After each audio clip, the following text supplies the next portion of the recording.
স্মরণে রেখো পার্থ, कर्मण्येवाधिकारास्ते मा फलेषु कदाचन मा कर्मफल हेतुर्भु मा ते संगौस्थ कर्मणि। তোমার অধিকার তো কেবলমাত্র কর্ম করার জন্য, ফল তো ঈশ্বরের হস্তে। এই কারণে না তো কর্ম থেকে পলায়ন করা উচিত, আর না তো কর্মফলের আশা করা উচিত।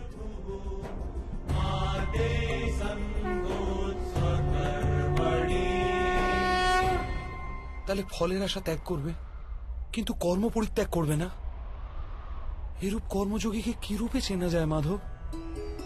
विषया विनिवर्तन्ते निराहारस्य देहिन रसवर्जं रसयापस्य परं दृष्ट्वा निवर्तते।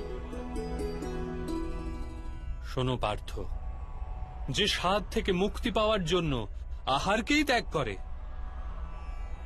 বাস্তবে তার মন থেকে স্বাদের লালসা কখনোই যায় না। তার দু প্রকারের হানি হয়। প্রথমত, সে দুর্বল হয়ে পড়ে, যার কারণে পরমাত্মাকে প্রাপ্ত করার জন্য যে প্রচেষ্টা অনিবার্য তা সে করতে সক্ষম হয় না। আর দ্বিতীয়ত, সর্ব